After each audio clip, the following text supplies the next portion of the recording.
Hello friends, আজকের ভিডিওতে আমরা দেখব যে জিমেল আইডি পাসওয়ার্ড কিভাবে চেঞ্জ করতে হয়। যদি আপনি আপনার জিমেল আইডি পাসওয়ার্ড চেঞ্জ করতে চান তাহলে আজকের ভিডিওটি সম্পূর্ণ দেখুন। এই ভিডিওটি দেখে আপনি খুব সহজেই আপনার জিমেল আইডির পাসওয়ার্ডকে চেঞ্জ করতে পারবেন। তার জন্য ভিডিওটি সম্পূর্ণ দেখবেন।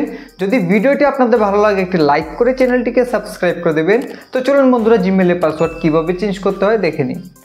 এখন বন্ধুরা, জিমেল আইডির পাসওয়ার্ড চেঞ্জ করার জন্য সবার প্রথমেই আপনি আপনার ফোনে যে জিমেল অ্যাপ্লিকেশনটি সেই অ্যাপ্লিকেশনটিকে ওপেন করে নেবেন।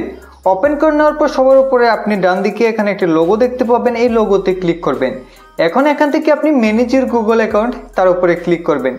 ক্লিক করার পর সবার প্রথমে আপনি দেখতে পাবেন হোম, তারপর রয়েছে পার্সোনাল ইনফো, তারপর রয়েছে ডাটা অ্যান্ড প্রাইভেসি, তারপর রয়েছে সিকিউরিটি। তো আপনি এখান থেকে সিকিউরিটিতে ক্লিক করবেন। ক্লিক করে যখন বন্ধুরা একটু নিচে আসবেন, নিচে এখানে দেখতে পাবেন পাসওয়ার্ড।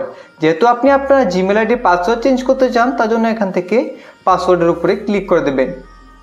ক্লিক করে দেওয়ার পর বন্ধুরা এখানে আপনাদের ফোনে স্ক্রিন লক দিতে হবে। এখান থেকে আপনি চাইলে ফিঙ্গারপ্রিন্টও দিতে পারেন বা এখান থেকে ইউজ পিনের উপরে ক্লিক করে আপনার ফোনের যে পিন বা প্যাটার্ন রয়েছে তাও দিতে পারেন। তো এখান থেকে আমি ফিঙ্গারপ্রিন্ট দিয়ে দিচ্ছি। ফিঙ্গারপ্রিন্ট দিয়ে দেওয়ার পর এখন বন্ধুরা এখানে কিন্তু আমাদের পাসওয়ার্ড চেঞ্জ করার অপশন চলে আসবে। এখন এখান থেকে কিন্তু আমরা আমাদের জিমেল আইডি পাসওয়ার্ডকে চেঞ্জ করতে পারবো। তার জন্য এখান থেকে আমরা যে নতুন পাসওয়ার্ডটি রাখতে চাই, নতুন পাসওয়ার্ডটি এখানে দিয়ে দেব। তো এখানে যে আমরা পাসওয়ার্ডটি দেবো সেই পাসওয়ার্ডটি কিন্তু একটি স্ট্রং পাসওয়ার্ড হতে হবে। শুধু নাম্বার দিয়ে কিন্তু আপনি পাসওয়ার্ডটি বানাতে পারবেন না।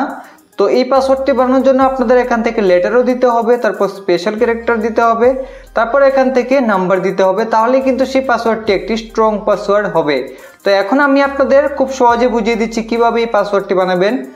তার জন্য এখান থেকে আপনি চাইলে আপনার নাম দিয়ে দিতে পারেন। সবার প্রথমে নাম দিয়ে তারপর এখান থেকে আপনি @ দেবেন। দিয়ে দেওয়ার পর এখন এখান থেকে কিছু নাম্বার দিয়ে দিবেন। দিয়ে দেওয়ার পর এখন এখান থেকে কনফার্ম নিউ পাসওয়ার্ডের উপরে ক্লিক করে এখন যে পাসওয়ার্ডটি এখানে দিয়েছেন সেই পাসওয়ার্ডটিকে সেম এখানে আবার টাইপ করে দেবেন কনফার্মেশনের জন্য। তো এখন বন্ধুরা নিউ পাসওয়ার্ডটি এখানে দিয়ে দেওয়ার পর এখন এখান থেকে আপনি চেঞ্জ পাসওয়ার্ডের উপরে ক্লিক করবেন। তারপর এখান থেকে চেঞ্জ পাসওয়ার্ড এই অপশনের উপরে ক্লিক করে দেবেন। ক্লিক করে দেওয়ার পর এখন আপনি দেখতে পাবেন যে আপনার যে জিমেল আইডি তার পাসওয়ার্ড কিন্তু চেঞ্জ হয়ে যাবে। তো আপনি এখান থেকে কিন্তু মেলও পেয়ে যাবেন যে আপনার জিমেল আইডি পাসওয়ার্ডটি চেঞ্জ হয়ে গেছে। তো এইভাবে কিন্তু খুব সহজে আপনি চাইলে আপনার জিমেল আইডি পাসওয়ার্ডটিকে চেঞ্জ করতে পারবেন। আশা করি এই ভিডিওটি দেখে আপনিও আপনার জিমেল আইডি পাসওয়ার্ডটি চেঞ্জ করতে পেরেছেন। যদি ভিডিওটি আপনাদের ভালো লেগে থাকে তাহলে একটি লাইক করে আমাদের চ্যানেলটিকে সাবস্ক্রাইব করে দেবেন। ভিডিও সম্পূর্ণ দেখার জন্য সবাইকে অসংখ্য ধন্যবাদ।